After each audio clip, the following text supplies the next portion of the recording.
అందరికీ నమస్కారం. Money talks తెలుగుకు స్వాగతం. స్మార్ట్ మనీ గురించి ఈరోజు తెలుసుకుందాం.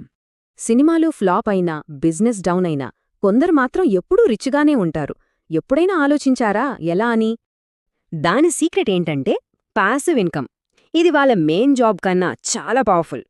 అంటే మనం యాక్టివ్గా పని చెయ్యకపోయినా సరే డబ్బులు వస్తూనే ఉంటాయి. అదన్మాట సంగతి. దీనికి మొదట్లో కొంచెం కష్టపడాలి, కానీ ఆ తర్వాతే అసలు మజా. సరే, ఇక విషయంలోకి వెళ్ళిపోదాం. మొదటి పిల్లర్ చాలా ఇంపార్టెంట్. మనకు అస్సలు అనుభవం లేని ఫీల్డులోకి ఎంటర్ అవ్వద్దు. ఒక చిన్న కథ చూద్దాం. ఒక ఆయన ప్యాసివ్ ఇన్కమ్ కోసం కారు కొని రెంట్కివ్వాలనుకున్నాడు. ఐడియా బాగుంది కదా? కానీ ఇక్కడే ఒక ట్విస్ట్.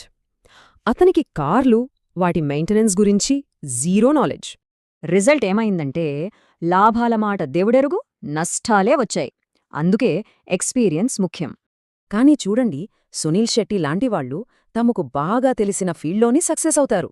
సరే, ఇప్పుడు రెండో పిల్లర్. అదేంటంటే ఇతరుల పవర్ను వాడుకోవడం. ఒక్క మనిషికి లిమిట్స్ ఉంటాయి.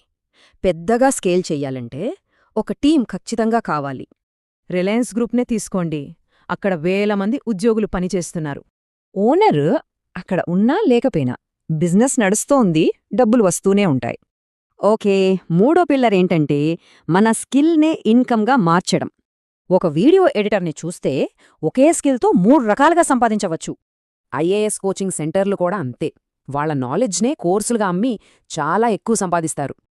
ఇక ఫైనల్ పిల్లర్, ఇది చాలా కీలకం. మనకంటూ ఒక బ్రాండ్ క్రియేట్ చేసుకోవడం. అసలు మన స్కిల్స్ని నమ్మి మన దగ్గర ఎందుకు కొనాలి? వాళ్లకి మన మీద నమ్మకం ఉండాలి కదా. ఇప్పుడు చూడండి, వికాస్ దివ్యకీర్తి లేదా ఎవరో తెలియని వ్యక్తి కోచింగ్కు ఎవరినెంచుకుంటారు? చూసారా? తెలిసిన వాళ్లనే నమ్ముతారు. పర్సనల్ బ్రాండింగ్ అంటే ఆ నమ్మకాన్ని సంపాదించుకోవడమే. సో, ఒక్కసారి రీక్యాప్ చేద్దాం. పాసివ్ ఇన్కమ్కి ఈ 4 పిల్లర్సే ఆధారం. ఇప్పుడు అసలు ప్రశ్న, మనలో ఉన్న ఏ స్కిల్ పాసివ్ ఇన్కమ్ తెచ్చిపెట్టగలదు? ఆలోచించండి.